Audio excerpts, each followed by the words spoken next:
Welcome back to my channel, Ramir Boulder. An assistant ombudsman would likely attend a meeting on recovering ill-gotten wealth to discuss strategies and mechanisms for effectively tracing, recovering, and repatriating assets acquired through corrupt means. Ito po ang laman ng balita ngayon. Ito po ang report. Ano?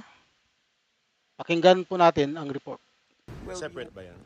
yeah, well, we have two laws that Okay. enforce that. Yung 1379, which is specifically for public officials. Okay.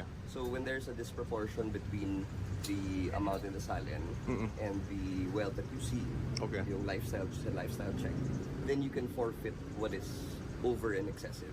Okay. So yan po yung gagamitin natin for yung to enforce yung as against the assets. Okay. Pero kailan yun gagawin? In conjunction ba yan? Dapat bang may mauna, criminal case muna, or pwedeng mauna to before the... It can proceed independently. Okay. So the criminal aspect will also carry yung civil. Okay. Pero that's only for the restitution. Okay. But then this law that was passed many years ago, I believe mga 50 years ago, underutilized po siya. But we see the use now. Kasi nga, ano siya, it's specific for public officials who don't declare everything, but who are seen to have a lot of wealth, excessive wealth. RTC to, sir? I-file? Pag for feature? That's something that we have to get back to the drawing board first. Okay. It depends din kasi may iba-ibang mga jurisdictions din no, in terms of the salary grade and whatnot. So we're looking at that now. We're discussing that in the office. Sir, yung tatlong high government official na posibleng makapagpalit, anong department yung panggagal? Yung binanggit ko ni Ombudsman po. We'll announce na lang when when it's there. Clue! Congressman, I can't, lawmaker, hindi ko or- pwedeng pangunahan si Ombudsman. Salary Grade 27. Of course. What's the necessity of it? Alam niyo po mga kababayan, kailangan pong bawiin lahat ng mga pinagnanakaw nitong mga opisyalis na ito sapagkat hindi po nila pira yan eh. Pera po ng taong bayan. Pera nating lahat, mga taxpayers money. Ano po? Wala po silang karapatang ibulsa ang kanilang pinagnanakaw. Ano?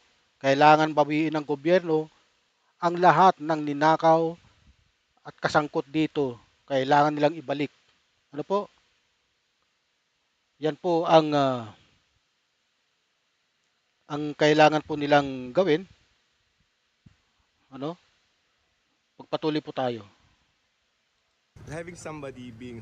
Yung mga salary grade up, what's the importance na kailangan min nasa 27 na? Well, sa lahat po ng nasasabi sa mga Senate hearings, umaabot naman kasi talaga doon. Okay. And there are evidence to show that meron talagang nangyayari sa mga ganong officials above salary grade 27. So Okay. we're really just trying to catch up to the truth. Kasi nga, ano yan it's a matter of evidence. Apo. The ombudsman has always been and will always be evidence-based. Okay. When it comes to certain district engineers and the local DPWH offices, it's usually documentary. Yun po. Ano po?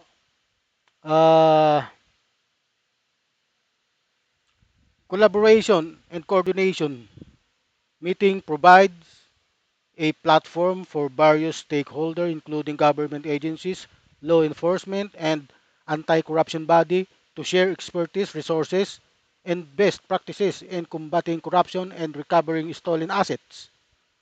Information sharing discussion may focus on sharing intelligence update on ongoing cases and challenges faced in the recovery process, enabling more effective cooperation.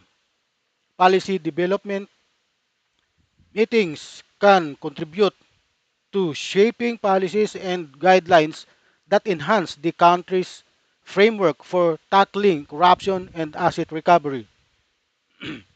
How to recover ill-gotten wealth. Ito po ang napaka-importante. No? Investigation. Ano? The process typically involved investigation, conducting thorough investigation into the origin of suspect assets, often involving financial analysis and legal scrutiny. Freezing assets. Ito po yung nangyayari sa mga diskaya. Sa lahat po ng mga involved dito ay na-freeze na po yung asset. Ano? Na-freeze na po ng AMLAC.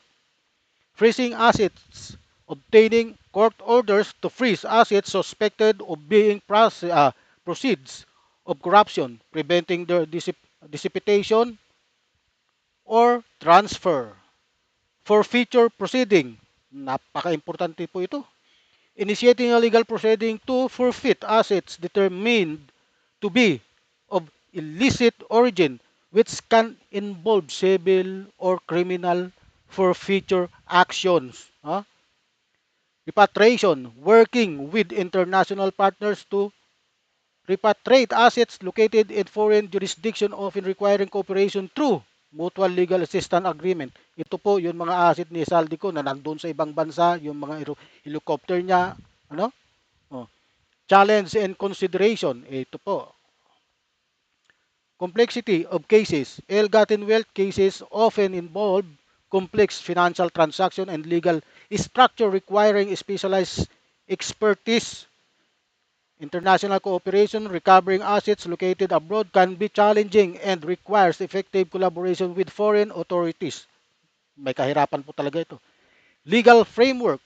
A robust legal framework is essential for facilitating assets recovery and ensuring that the proceedings are conducted fairly and efficiently. Ano po? Yan po. To ensure, to explore further topics, you might consider question like what are the challenging and recovering ill-gotten wealth. Ito. Okay, mga kababayan, ano po ang inyong opinion?